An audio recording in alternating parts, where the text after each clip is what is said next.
You know, I thought I'd talk about why there's so many haters on YouTube and on the internet in regards to fitness and bodybuilding. You know, people are hating all over, you know, the different YouTubers like CT Fletcher and Kelly Muscle and this sort of thing. And you know, even some of the channels that aren't as widespread and known, you know, there's still the odd haters out there that always want to say things, and, you know, there's the trolls, I guess they say. And you know, one thing I wanted to say, it's really bad in the fitness community, and the reason why is because people mix up bodybuilding with ego building. You know, the bodybuilding gets mixed up with ego building, and I'd say be a bodybuilder if you want to be a bodybuilder, but you don't have to be an ego builder. And what I mean by this is that you don't have to start identifying with how strong or weak you are and say, okay, this is how I will value myself as a human being, right?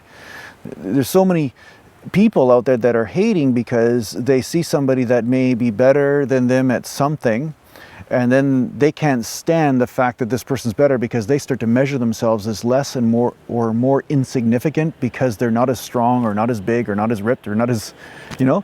And I guess this type of hate goes on in every type of sport and every type of thing, whether it's business or you know, looks or otherwise. You know, there's always that sort of game going on. But I think this community would be a lot nicer community to be a part of if people started to celebrate each other instead of, you know, look at how to tear everyone down, you know. You know, I'm lucky, like most of the people that watch my videos are pretty good, you know.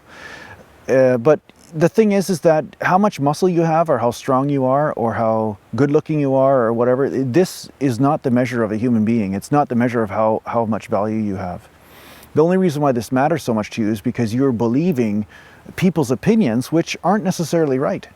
You know, what if being weaker was better? You know, if we lived in a society where weakness was more a sign of comfort and happiness, then you know, we would all be embracing that person instead of the stronger one. Say the stronger one's weak, they have to eat too much, you know, always lifting weights all the time. What's wrong with that person, right? They've got a sickness. You know, if you go to some cultures, you know, especially 10, 15 years ago, they'd say if you're lifting weights, you are sick mentally. There's something wrong with you. So, you know, I think we just put too much weight on whether you are strong or whether you're fit or whether you're low fat or not. It doesn't really matter. It just matters of whether you're enjoying the process or not, and does it help you be happier, you know?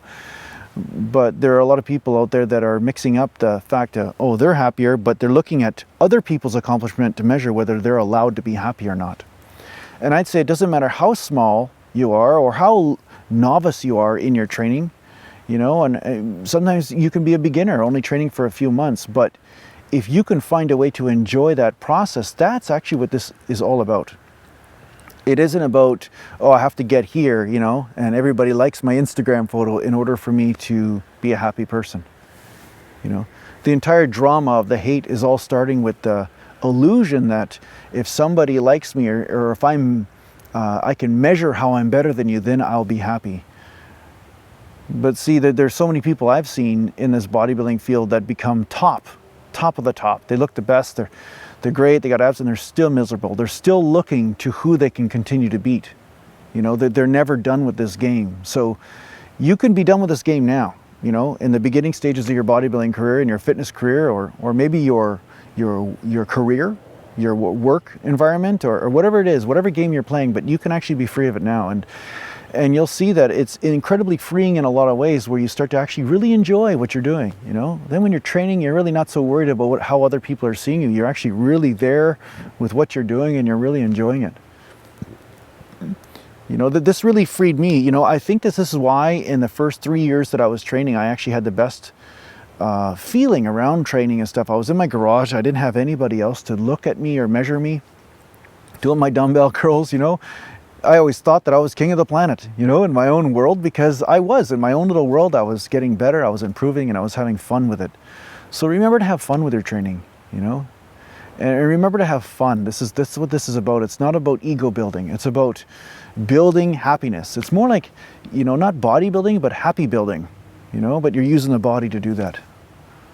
So I hope this helps you a little bit if you're struggling with, you know, comparing yourself to other people and all that. And yeah, just stop that, you know, just keep working with yourself and keep enjoying this process, because in the end, you know, that's really, enjoyment is what this is all about. So, all right, thanks for watching, and I'll talk to you soon.